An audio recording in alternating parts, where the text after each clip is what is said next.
Bonsoir à tous, bienvenue dans votre journal au sommaire. La communauté musulmane de Côte d'Ivoire a célébré dans la nuit d'hier à aujourd'hui la nuit du destin.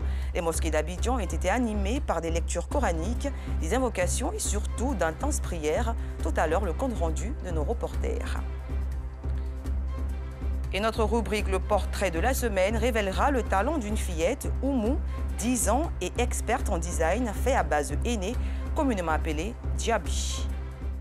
Merci de suivre l'information sur RTI2. Les musulmans de Côte d'Ivoire ont célébré avec foi la nuit du destin ou Laylatul Qadr. Des conférences, des lectures coraniques et des invocations ont meublé cette nuit qui revêt un caractère hautement spirituel. Nos reporters Ido Georgette et Nou Sangaré ont sillonné des mosquées. Suivons ensemble. La ville de Grand Bassam n'est pas restée en marge de la célébration de la nuit du destin.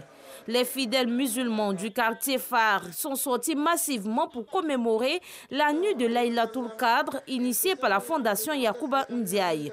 Une célébration marquée par la lecture du Saint-Coran. 1000 mois d'adoration n'est pas sûr certain que chacun de nous peut vivre 1000 mois. Et Allah, dans sa bonté, a donné une nuit dans laquelle le prophète a reçu le Coran et que le Coran, à partir du livre Grand Céleste, le Coran atterrit dans le ciel que nous connaissons ici-bas. Cette nuit-là, nous n'avons que 6 fois le Coran. L'intégrale pendant 6 fois. Nous ne pouvons pas prier sans prier pour la Côte d'Ivoire. La Côte d'Ivoire d'abord avant toute chose. Après Dieu, c'est la Côte d'Ivoire. La nuit de la destinée équivaut à 1000 mois d'adoration. C'est pendant cette nuit que le Saint-Coran a été révélé au prophète Mahomet. Paix et salut de Dieu sur lui. Nous tous, nous espérons avoir la grâce dans cette nuit-là. C'est pourquoi on tient particulièrement à cette nuit pour bénéficier des mérites des grâces d'Allah subhanahu wa ta'ala.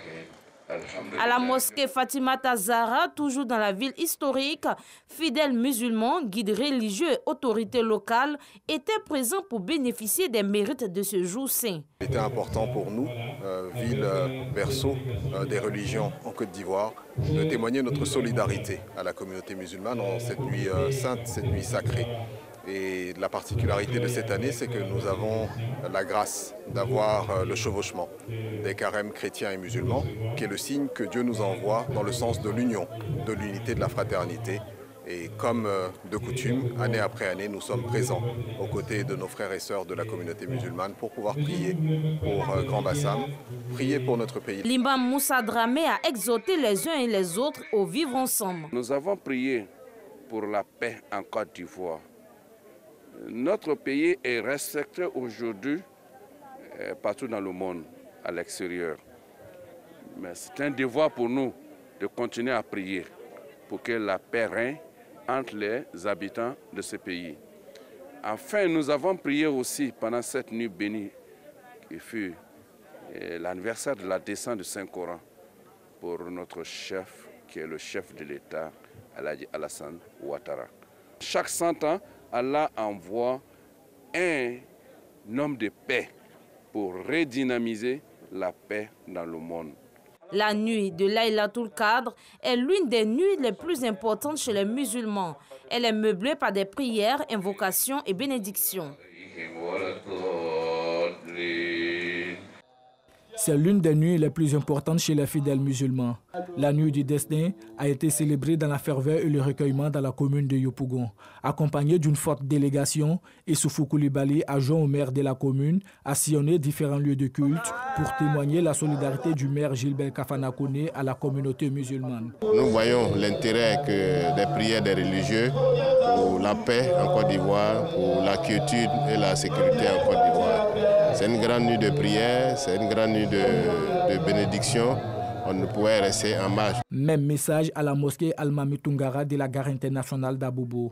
L'imam Diarra a exhorté les fidèles à s'approprier les valeurs de pardon, de tolérance et de cohésion sociale. Un discours appuyé par le médiateur de la République, Adama Tungara, qui était aux côtés des fidèles pour la circonstance. Nous sommes venus nous joindre à l'imam Diarra pour prier, non seulement pour les habitants d'Abobo, mais prier aussi pour le pays Sans cohésion sociale, il n'y a pas de paix. Et sans paix, il n'y a pas de développement. C'est au cours de Laylatul Qadr, nuit bénie, que les 114 sourates du Saint-Coran ont été révélées au prophète de l'islam. Invocations et cantiques pour rappeler les mérites de cette nuit qui voit à elle seule 1000 mois d'adoration. Alors 1000 mois, lorsque nous faisons le calcul, nous allons nous retrouver avec 84 ans. Ça veut dire que pour une seule nuit, vous bénéficiez, n'est-ce pas, du mérite des adorations, n'est-ce pas, des 84 ans. Donc, ce qui veut dire que c'est une nuit qui est très importante et qui est d'une portée hautement spirituelle. Outre les prières et bénédictions, le partage et la générosité sont des valeurs prônées au cours de cette nuit, selon Cheikh Abdelaziz Sanogo, guide religieux. L'islam nous exhorte à faire des partages entre nous, surtout ceux qui n'ont pas de moyens, et ceux qui ont des moyens doivent partager ce qu'ils ont à leurs semblables. On ne doit pas se limiter aussi à cette nuit-là, que ça soit continuel. Le discours du juste milieu et son impact sur la cohésion sociale, c'est le thème de cette nuit du destin qui intervient à quelques jours de la fin du jeûne musulman. Une rupture collective pour partager des moments de solidarité avec sa population. Le maire de la commune de Koumassi, Cissé Bagongo, l'a organisé le 26 avril dernier. Cette cérémonie a eu lieu à la chefferie de Koumassi. Elle était l'occasion pour les guides religieux de prôner la paix et la cohésion sociale. Asita Sogodogo, Maïssa Kogei. Rupture collective organisée par le premier magistrat de la commune de Koumassi. Elles étaient nombreuses à répondre à l'appel de Bakongo Cissé, ces populations de diverses confessions religieuses et partis politiques. Elles se disent heureuses et reconnaissantes pour le travail abattu dans la commune. Cela vient vraiment à point nommé et ça a aussi aidé la population de Koumassi dans son ensemble, puisque nous avions eu la présence des non-musulmans et aussi d'autres personnes qui ne sont pas forcément même de ces confessions-là. Aujourd'hui, nous vivons de quelque chose d'unique. Nous avons retrouvé au cours de cette cérémonie tous les bords politiques. Communier ensemble, manger ensemble sur une même table.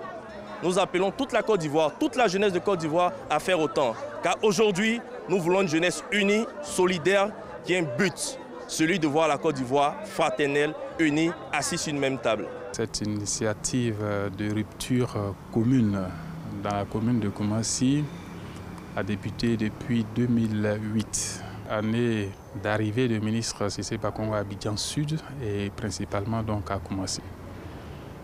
Dans sa vision, il avait voulu participer à la cohésion, à la fraternité entre les populations. Et nous l'avons fait non seulement pour la communauté musulmane, mais selon donc les traditions de chaque communauté religieuse, nous avons également organisé ces moments de communion et de partage.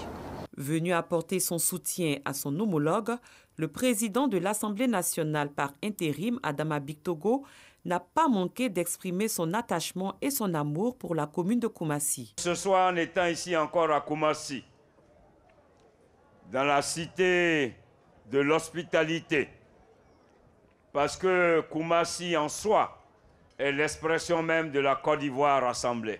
À Koumassi, la fraternité est au-dessus des mésententes parce que la commune est riche de sa diversité, selon Adama Bictogo. Une bonne nouvelle pour le COSIM, le Conseil supérieur des imams, des mosquées et des affaires islamiques a reçu un important don de la République populaire de Chine, du matériel informatique afin d'aider la fêtière des organisations islamiques dans la diffusion de son message. La cérémonie de remise a eu lieu dans les locaux de l'ambassade de Chine en Côte d'Ivoire. Nous sommes garés pour plus d'informations. Des outils de communication offerts par la République populaire de Chine au Conseil supérieur des imams, des mosquées et des affaires islamiques. À travers ce don de matériel informatique, composé de caméras, de trépieds, d'appareils photo, de cartes mémoire et d'ordinateurs, la Chine entend accompagner la fêtière des organisations islamiques en Côte d'Ivoire dans la diffusion de son message. COSIM, c'est la structure des imams, des guides religieux. Notre travail par excellence est un travail de communication. Nous parlons toujours aux fidèles et aux citoyens. Donc l'aide que l'ambassade de Chine nous apporte nous va droit au cœur. Ça va faciliter notre travail et ça va nous permettre de communiquer mieux, de communiquer plus. En tout cas, merci infiniment à son Excellence l'ambassadeur de Chine Merci aussi au peuple chinois. C'est un geste amical. Vous savez que la Chine compte plus de 20 millions de musulmans.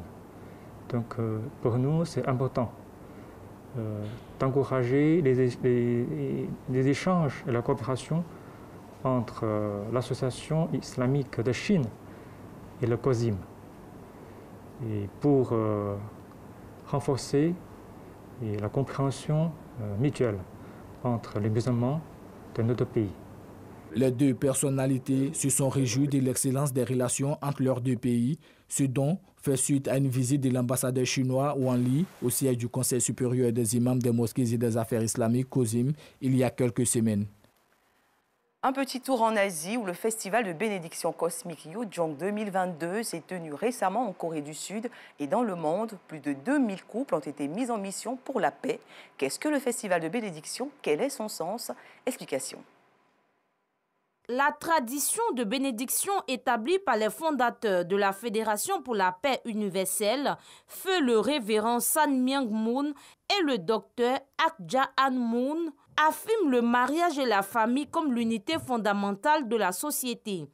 Elle se veut une alliance sacrée entre un homme et une femme qui s'engagent devant le parent céleste à bâtir une famille pacifique et harmonieuse à même de contribuer à l'établissement d'un monde de paix. Familles bénies, les couples bénis réunis ici aujourd'hui sont prêts à devenir des familles modèles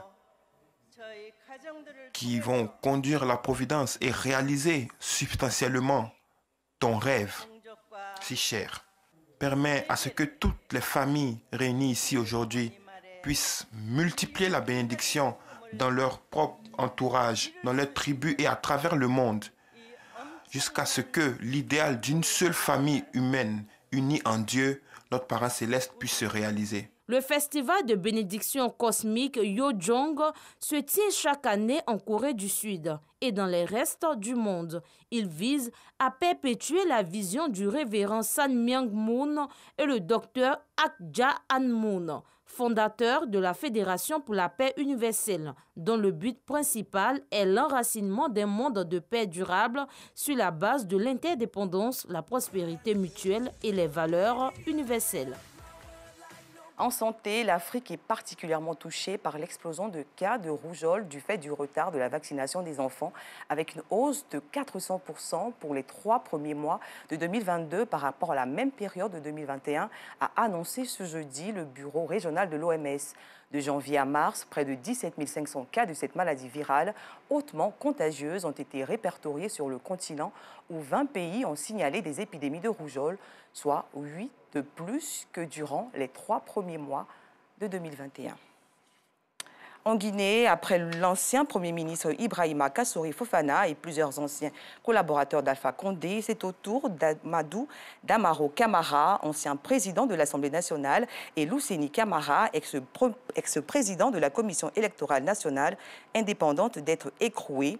Ils ont été inculpés pour des faits présumés de détournement de deniers publics, enrichissement illicite, blanchiment de capitaux et corruption.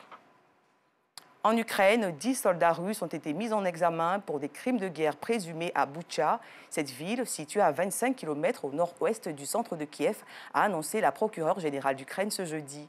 Une situation qui se déroule le jour où Antonio Guterres, secrétaire général de l'ONU, visitait cette banlieue de Kiev, devenue un symbole des horreurs de la guerre. Dans le même temps, le président américain Joe Biden réitérait le soutien des États-Unis à l'Ukraine face aux atrocités et à l'agression de la Russie et demandait une rallonge de 33 milliards de dollars au Congrès. Allons à présent pour le portrait de la semaine.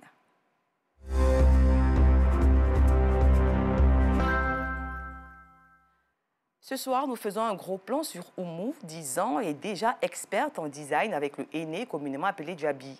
Elle embellit les pieds et les mains des dames lors des cérémonies de réjouissance, un doigté exceptionnel qui a forgé sa réputation à Abobo, sa commune natale. Georgette Ido Fofana, Chérif Ousmane et Seydou Ouattara. Commune d'Abobo, quartier Anador, c'est ici que vit une fée aux doigts d'or. Ses petites mains possèdent un secret, celui d'orner les mains et les pieds des dames.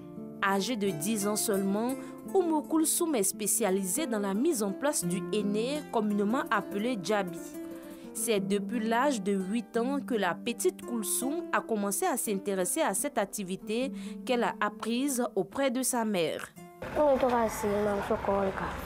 J'ai appris ce métier auprès de ma mère.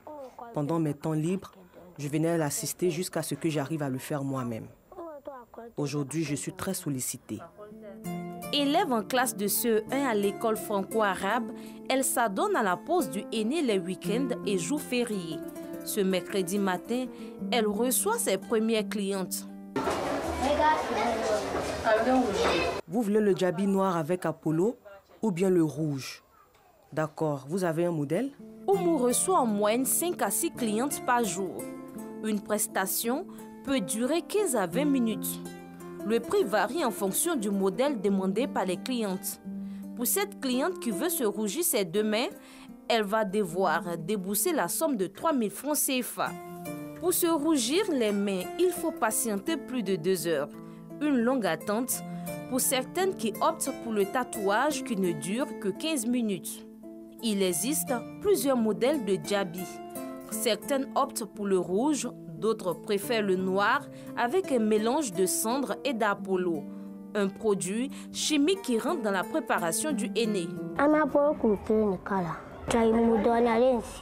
Pour obtenir la couleur rouge, je mélange un peu de sirop.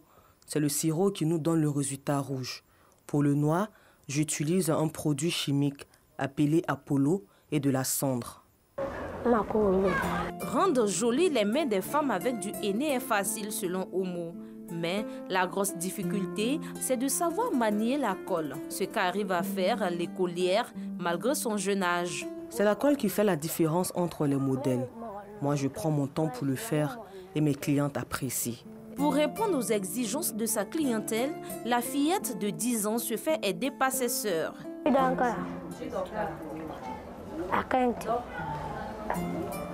Les clientes de Oumou se disent satisfaites de ses services. J'aime son travail, elle fait ça bien. Bon, on est ici, s'il y a cérémonie, on l'appelle, elle vient faire notre pied avec notre bras. Avec son travail, on l'aime bien. Elle sait bien faire son travail. Quand il vient vite, puis elle est rapide, puis elle est intelligente aussi. Son travail est bien aussi. Elle se prend des prières aussi, puis elle respecte les gens. Pour la seule journée d'aujourd'hui, la petite a reçu la somme de 10 500 francs CFA. Je suis heureuse car la journée, même si elle n'a pas été comme les jeudis et dimanche, jour de mariage, où je reçois plusieurs clientes, j'ai pu avoir plus de 10 000 francs. Oumou fait la fierté de sa mère, sa formatrice. Ma fille, là, si je travaille là, il vient assis à côté de moi, il prend colle, il fait le travail là, un peu jusqu'à aujourd'hui, elle-même, il s'est fait.